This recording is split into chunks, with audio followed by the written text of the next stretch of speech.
বেগম খালেদা জিয়ার রুহের মাগফিরাত কামনায় অসহায় নিপীড়িত শীতার্ত মানুষের মাঝে কম্বল বিতরণ। বিস্তারিত নেত্রকোনা বিশেষ প্রতিনিধি লুৎফুর রহমান হৃদয়ের তথ্য ভিডিওচিত্রে। শুক্রবার সকাল ১১টার সময় নেত্রকোনা পৌর শহরের কাটলি গ্রামে শীতার্ত মানুষের মাঝে শতাধিক কম্বল বিতরণ করেন নেত্রকোনা জাতীয়তাবাদী সাংবাদিক ফোরামের সভাপতি সারোয়ার পারভেজ বাবু। তিনি বলেন, গণতন্ত্রের মা আপসীর নেত্রী বেগম খালেদা জিয়ার ১৭টি বছর ফ্যাসিস্ট হাসিনার রুশানলে ছিলেন। জেল জুলুম সহ অনেক অত্যাচার সহ্য করেছেন, সন্তান হারিয়েছেন। এরপরেও দেশ ও দেশের মানুষ ছেড়ে কোথাও যায়নি। ওনার একটাই কথা ছিল, দেশের বাহিরে আমার কোনো ঠিকানা নেই, বাংলাদেশেই আমার সবকিছু। অন্যায়ের সাথে কখনো আপোষ করেনি। আমরা বেগম জিয়া সহ শহীদ প্রেসিডেন্ট জিয়াউর রহমানের রুহের মাগফেরাত কামনা করি।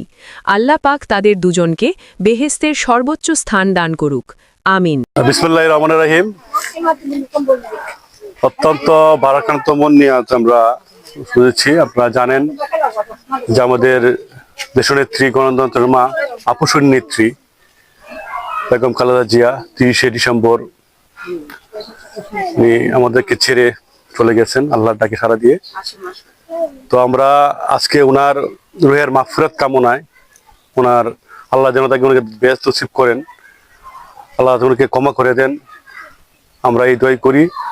ওনার রুহের মাগফিরাত কামনায় আমরা শীতার্তদের মাঝে, অসহায় নিপীড়িত মানুষের মাঝে আমরা কিছু শীতবস্ত্র দান করব ওনার রুহের মাগফিরাত কামনায়। আল্লাহ পাক যেন ওনাকে বেহেশত নসিব করে।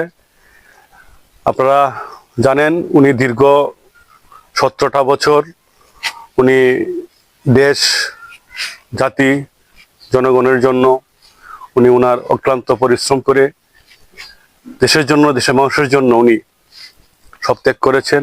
ওনার স্বামীকে হারিয়েছেন, ওর সন্তানকে হারিয়েছেন।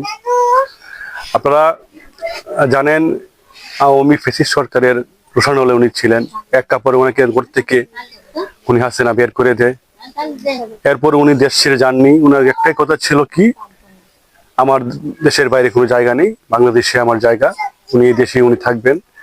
দেশের মানুষকে ভালোবেসে শেষ পর্যন্ত উনি এই দেশেই শেষ নিঃশ্বাস ত্যাগ করেন।